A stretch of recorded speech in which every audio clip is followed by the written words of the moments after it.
नमस्कार मंडळी, तर आजची रेसिपी खूप इझी आहे, ती म्हणजे मावा पेढा। मावा पेढा बनवण्यासाठी इथे मी 100 ग्राम मावा घेतला आहे आणि तो गरम पॅनमध्ये किसून त्याला गरम केला आहे, जोपर्यंत तो नरम पडत नाही तोपर्यंत। त्यानंतर त्याला लो फ्लेममध्येच मिक्स करत राहायचं आहे, जेणेकरून तो करपणार नाही आणि पॅनला चिकटणार नाही।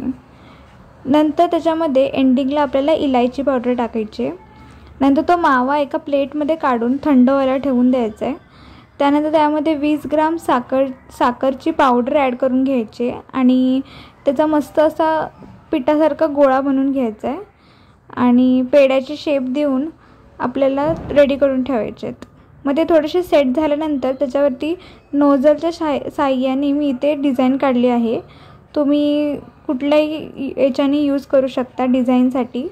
त्यानंतर वरतून आपल्याला थोडेसे बदाम लावायचे आहेत, काजू किंवा पिस्ता असेल तर पिस्ता लावायचा आहे आणि आपले पेढे तयार होतात। कशी वाटली रेसिपी नक्की सांगा। थँक्यू।